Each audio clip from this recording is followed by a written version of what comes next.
Congratulations. You are being rescued. Please do not resist.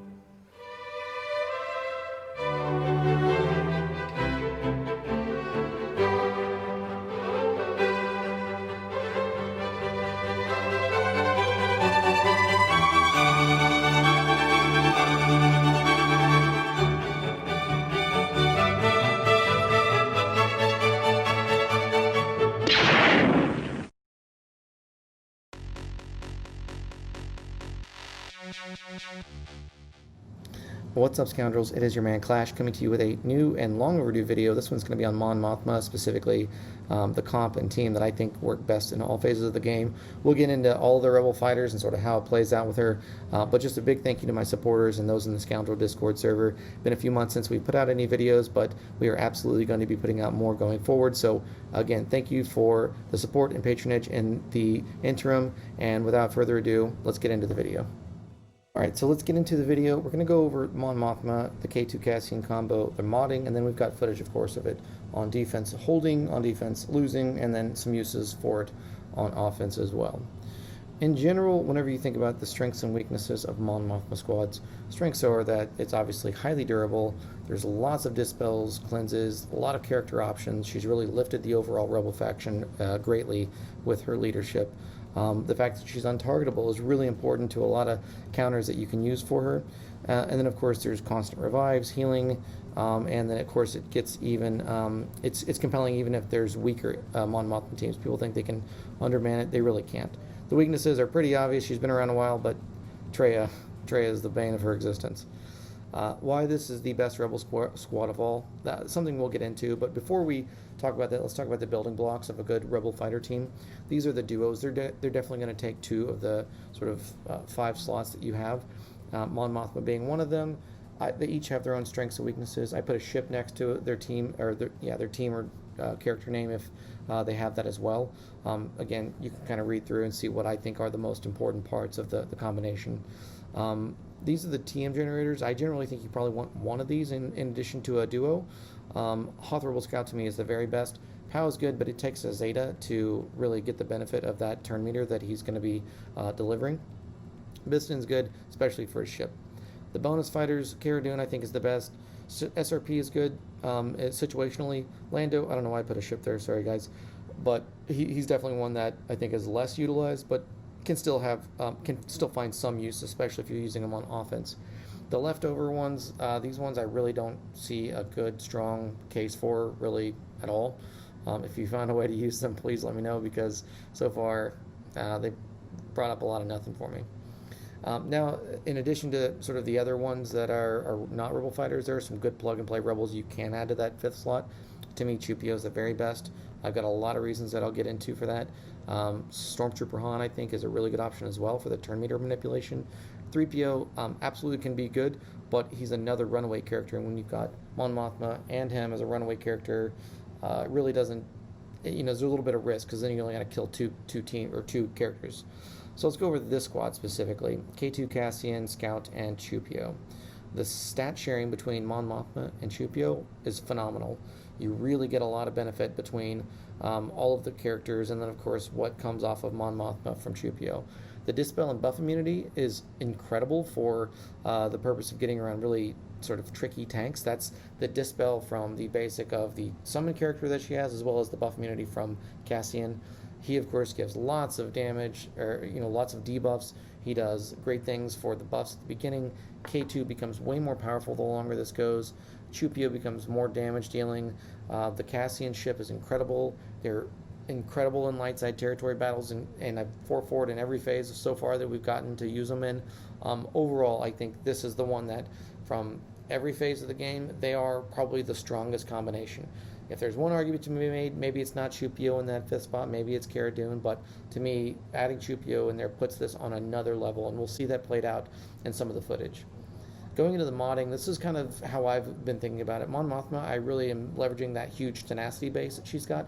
I put more tenacity on there, speed where I could, but mainly the stats that she could share. A crit avoidance arrow for something I'll get into in a minute. For K2, this is for just basically all protection, especially once you've got the Zeta. Protection, durability, tenacity. Cassian, he's one that you want as much potency as possible on because you want him debuffing and landing as many of those debuffs as possible. Speed where you can get it as well. Scout, he's pretty much only needs speed, so just throw speed on there. If you want to put some damage in there, you can. Crit chance, all those things kind of help, but in general, you just need him going, so that way he's taking more turns. That's pretty much it. With Chupio, I want a blend of both offense and potency. That landing that AoE blind is just one of the sickest debuffs in the game, honestly. Here are the overall stats whenever you add both Mon Mothma and Chupio's sharing. I'm going to go over some of the key ones here. Tenacity of over 228 on K2 and 266 on Mon Mothma. Pretty ridiculous. You're not going to debuff them very easily. Their combined hit points of both over 200k, 236 for K2, and of course that scales and stacks on his protection the longer it goes. He's also got over 76% damage mitigation, and of course Cassian has almost 165% potency. He's going to land a lot of debuffs, and he lands them even in the highly tenacious light side territory battles. Now let's see how this plays out in footage. This isn't a exact replica of my team, but it does have K2, does have Chupio. This is before I had Cassian really geared. So some of these fights you'll see they're not exact replicas, but they think they outline the key strengths and weaknesses pretty well. For this squad, whenever you're looking at how this fully relict crew team is going to do against it, they're going to struggle like any team that doesn't have a huge damage dealer is going to struggle, or one that can prevent revives. They're basically going to time out. And not only do you want to concern yourself if you're ever going to attack one of these teams with your crew, if you're ever looking to use Mon Mothma on offense, they're going to suffer the same issue. They will usually time out against a really durable debuff heavy squad like this. There's really not a good way for you to get around or through on either way. So for me, it just shows you how durable this team is. Again, even with a Gear 11 Cara in there and a 3PO that doesn't really do anything, not a good combination.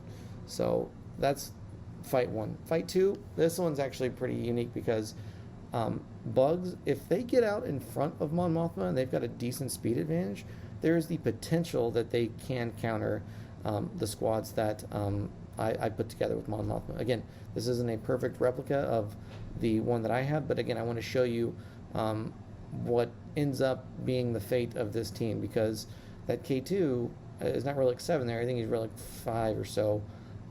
He's going to continually be getting called to assist, which is going to get him. Even if they dispel it all the time, it doesn't matter. They got to end up getting through K2, and his defense and damage mitigation is such, and the stacking protection is such that they really can't. So by the time he's sort of whittled down the health by counterattacking and they haven't been able to get through him, it's going to be game over, because Chupio is going to come over the top and lay waste to them. Now this is one that a lot of people have tried. I've seen someone try this against my Mon Mothma squad that looked like exactly like this one, but it was even higher relic than this. What people will forget is there is a daze, there's healing immunity, there's all the wrong things, and not only that, there's not a whole lot of buffs and debuffs that are going to be going on here. Certainly not one that Ness is going to benefit from and be able to one-shot more than one character at a time. If there was a Wigs in there, maybe. Now this one is a unique one. This is just one we were trying because these were all pretty high relic, and we thought let's just give it a shot. Maybe the speed advantage for Newt once he gets his extortion spread around would matter, but it really doesn't. They even had a relic advantage. It was just pretty nasty. Now this one's sort of the most important to watch, because like anyone that's going to be countering Mon Mothma, even if it's a Darth Revan, you go in there thinking you can kind of just brute through it, and the reality is you really can't, right? The only sort of permanent death that you get on a Darth Revan team comes from Deathmark on the leader, and she's immune to that because she can't be targeted with any sort of a taunt effect, and so they end up losing to this Mon Mothma team, my Mon Mothma team, even though they are well reliced, well modded, well geared. There's just too many options for them on the other side to damage you and to debuff. It was just a really interesting way to see how that team plays out. Now, some of the ones that you will be able to get through, for reasons that should be pretty obvious, are things like Padme. Padme does obviously a great job at not taking much damage whenever it comes to assist built types teams because of the protection buffs that she gets and the protection up. The only real risk here is that this is a more protection than health heavy team, so you really got to make sure that your stacks of courage are high, and you got to make sure that you are able to kill more than one rebel fighter at pretty much back to back. Otherwise, you're just going to continue to run into the revive train that will ruin it for you. Now, of course, the most obvious, and this is I think pretty much the basic vulnerability of this team, you don't even really have to be super well relic. You just have to sort of be in the same hemisphere.